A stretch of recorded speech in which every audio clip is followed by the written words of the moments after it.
Hi friends, ടൊവിനോയുടെ ഏറ്റവും പുതിയ ചലച്ചിത്രമായ identity movie തിയേറ്ററുകളിൽ വിജയകരമായി പ്രദർശനം തുടരുകയാണ്. ഈ മൂവിയിലെ തൃഷ അവതരിപ്പിക്കുന്ന ക്യാരക്ടറിന്റെ പേരാണ് അലീഷ.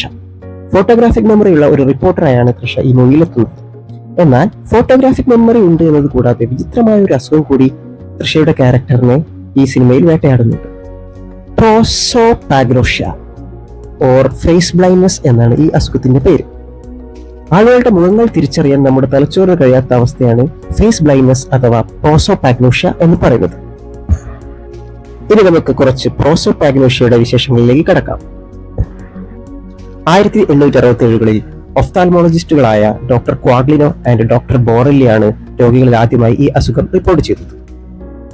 ഇതിനുശേഷം 1947ൽ ജർമ്മൻ ന്യൂറോ സൈക്യാട്രിസ്റ്റായ ഡോക്ടർ ജോachim പൊഡാമറാണ് പ്രോസോപാഗ്നോഷ്യ എന്ന ടേം ആദ്യമായി ഉപയോഗിച്ചത്.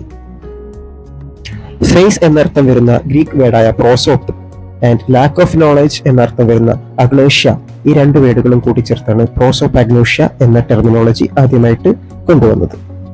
2014ൽ national institute of health care excellence പ്രോസോപാഗ്നോഷ്യയെ ഒരു ഒഫീഷ്യൽ ഹെൽത്ത് കണ്ടീഷനായി പ്രഖ്യാപിക്കുകയുണ്ടായി. തലച്ചോറിന് സംഭവിക്കാവുന്ന ക്ഷതങ്ങൾ, പക്ഷാഘാതം, ട്യൂമർ, എൻകഫലൈറ്റിസ് എന്ന രോഗാവസ്ഥ ഇവയെല്ലാം മൂലം ഒരാൾക്ക് പ്രോസോപാഗ്നോഷ്യ അഥവാ ഫേസ് ബ്ലൈൻഡ്നെസ് ഉണ്ടാവാം. ഇതുകൂടാതെ ജനറ്റിക് ആയിട്ടും ചില വ്യക്തികളിൽ പ്രോസോപാഗ്നോഷ്യ ഉണ്ടാവാറുണ്ട്.